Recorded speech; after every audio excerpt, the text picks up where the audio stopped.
Hello and welcome to my video about the Stamina Dragonknight for the Flames of Ambition patch.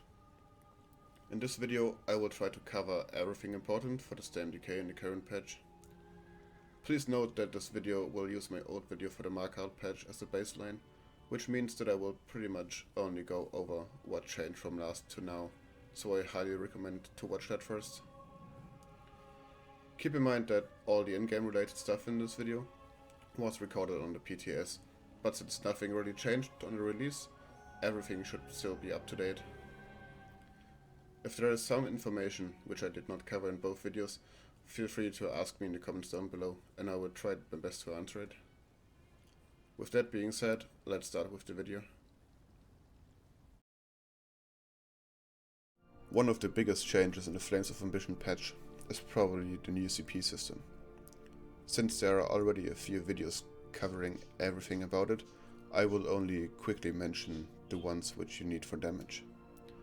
So, nothing in green, and only rejuvenation in red, and maybe bashing brutality if you bash weave, but yeah, it's not necessarily, but I thought I mention it.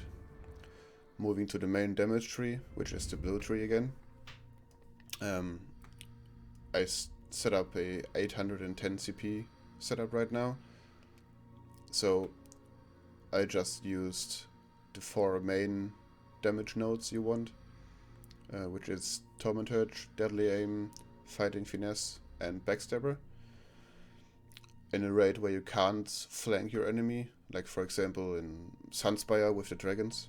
I would probably replace Backstabber with Biting Aura, but yeah, that's up to you, kinda. Then I put 40 points into piercing to get the penetration as high as possible, and 30 into precision. Only with those you already have 270 points used, so 270 times 3 is 810, so that's what you can get with 810 CP. From there on, I would probably just fill the crit chance to 40, sorry. Then I would go for maximum stamina. Then I would probably level out all the status effects. Also the magicka ones, because we have some flame damage, which comes in handy. And then I would probably just use the magicka. And that's everything damage related in this tree. Of course you have like some more different actives, but they are not really good. So what you want to do is you want to have all passives and the main active nodes which you want to use. You can always, like, if you have some points left, you could for example also spec Biting Aura, and then you can just swap that one out and then you're Gucci. The rest in here is basically just healing received and crit resistance, so basically mitigation and healing received. But yeah, that's already everything for damage. Let's quickly cover the gear. Not much has changed here, so Dragonknight is still a very strong single target DPS set. Yandir is still a very good alternative to it and also very good for cleave. We have Leviathan as crit set, we have Dragonguard Elite as crit set, we have Deadly Strikes. If you run a dot rotation or Briarheart, all pretty good solid choices still. But there's one new addition, which is Kinras. It gives you Major Berserk if you stacked it. And this is very nice, especially in combination with Dragonknight, since it also buffs the damage checks of it. But the sheer damage this set gives you is mostly stronger than the alternatives of like Briarheart, for example, or Leviathan. So you kinda want to have Kinra's next patch. It is a very strong choice for dual wield bow and two-handed. Moving to the monster sets. Even though monster sets are not that good anymore, for dual wield and bow at least, if you still want to run one, then Masterlock would be the best choice in raids, but Celine and Dummy House are also okay-ish, even though they are a bit weaker now. But having 2 one-piece bonuses from monster sets with crit chance is pretty solid as well, because we have less crit chance with, for example, Kinras and Reliquin. So having the crit chance from your monster set is a very nice idea, especially since the base stats are higher, so the crit chance has more value. The reason why I say that you probably won't run monster sets that often is because arena weapons look pretty juicy.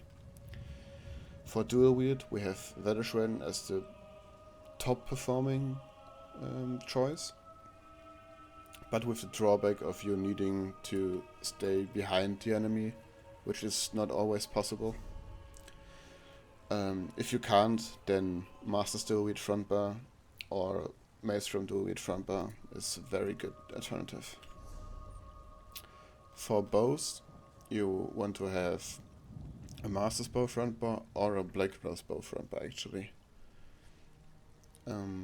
Black Rose pulled slightly ahead of Master's bow, but it's also a bit harder to use in raids, so it always depends on you a bit, but you are good to go if you just run Master's bow. For two-handed, you don't really have any arena weapons there, so you still want to run Advancing Your Kida front bar and then 2 lines of 1 crit on your monster set.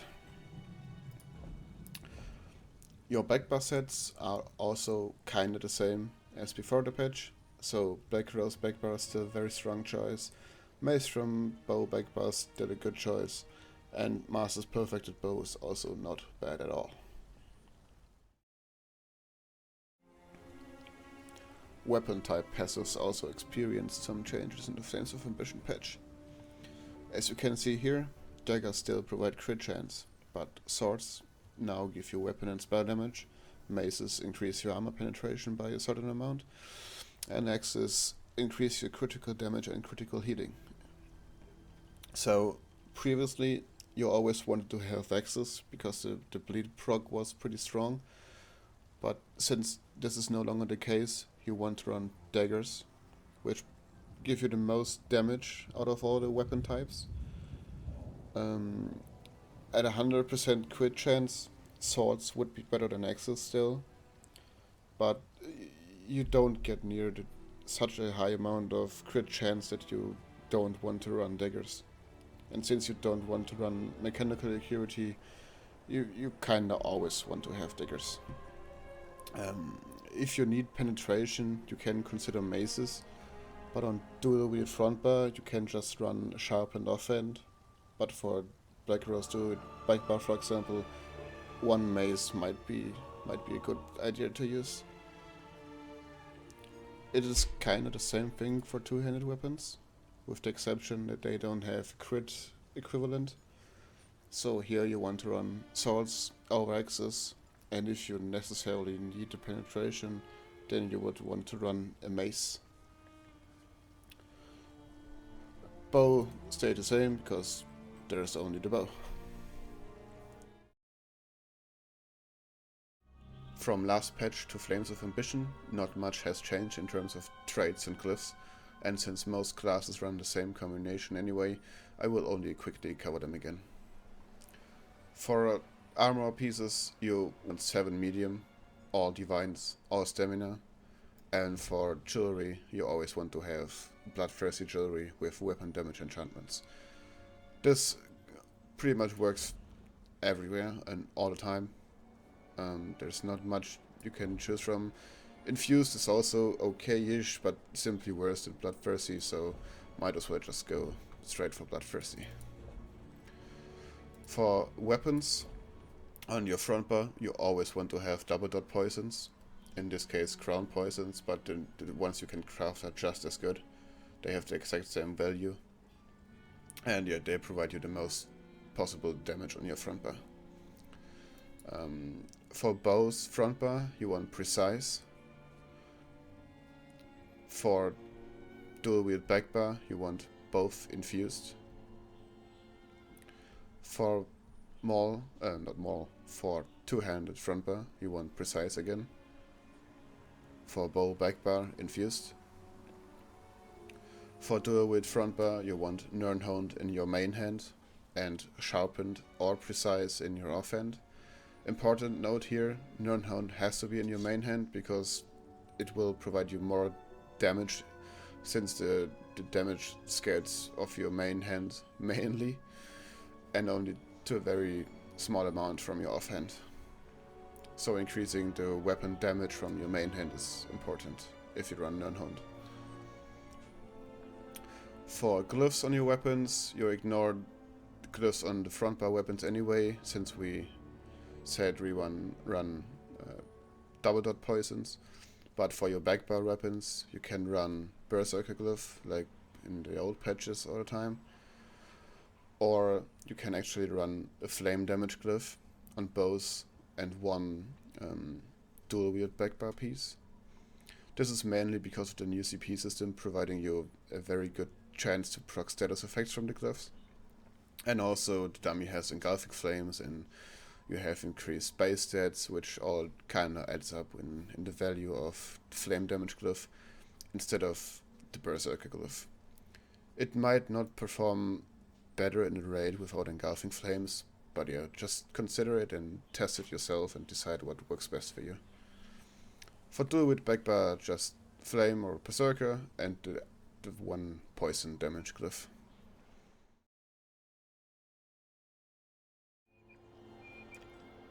I will now quickly go over of what changed from last patch to now in terms of skills. So in the last patch on the two-handed setup I did run Wrecking Blow as main spammable, which is, as I feel like, not valuable anymore because of the new CP and the missing direct damage and all that. So just running Stone Giant with an additional dot seems to be more worth.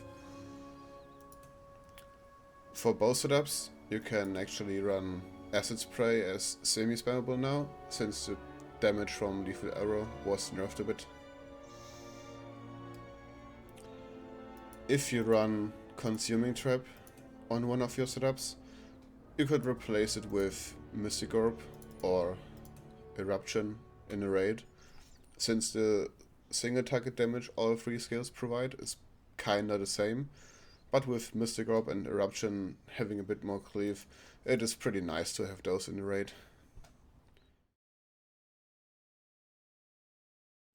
All three passes in this video have been done with a dynamic rotation. I did put together 3 static rotations, one for each pass, which all have been 2 to 4k DPS less than the dynamic version. Keep in mind that even though, for example, the dual wield setup was made with Veteran dual wield weapons, you could probably adjust them if you run Master's dual wield as well. So here's the static rotation for Veteran dual wield. Here's the static rotation for the two-handed setup. And here is the static rotation for the bow setup.